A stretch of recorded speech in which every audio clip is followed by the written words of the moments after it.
حط الألقاب على جنب تيبقى اسمه أهم لقب.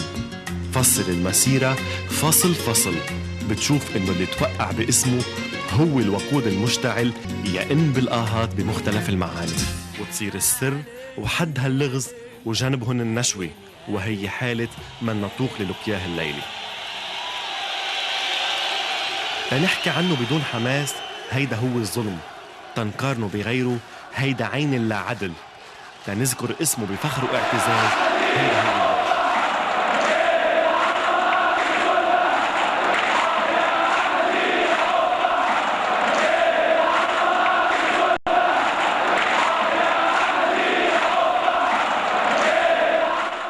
الصبي استرجل عبكير وكان القرار، وبأيام قليلة صار الصبي طفل معجزي، ومنها حدث يسرق السمع بالقوة، ويكون اللي رح نشوفه دليل قاطع على مصداقية الموهبة بواقع البداية.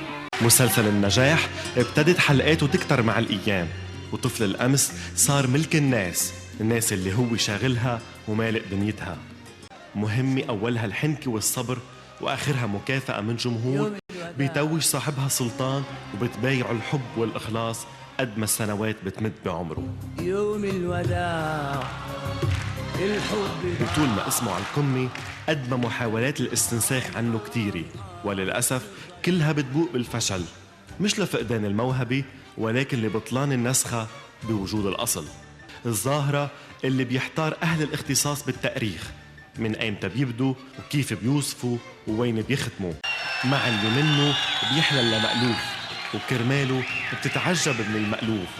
هو اللي جال الأرض بطولها وعرضها، وكان يدور على الصداقة اللي بتدوم لما قنديل الشهرة يخفض ويتلاشى قدام عظمة اللي بينذكر لما تنكتب التواريخ. حقيقة ملقانا الليلة لا هو لقاء عادي، هي كمشة مشاعر صادقة بليلة صيف مع قمر سهران غيران يركض تيزورنا ويطرب معنا، وفهمكن كفاية كيف بيطير القلب بشوق للملقى بعد طول غياب.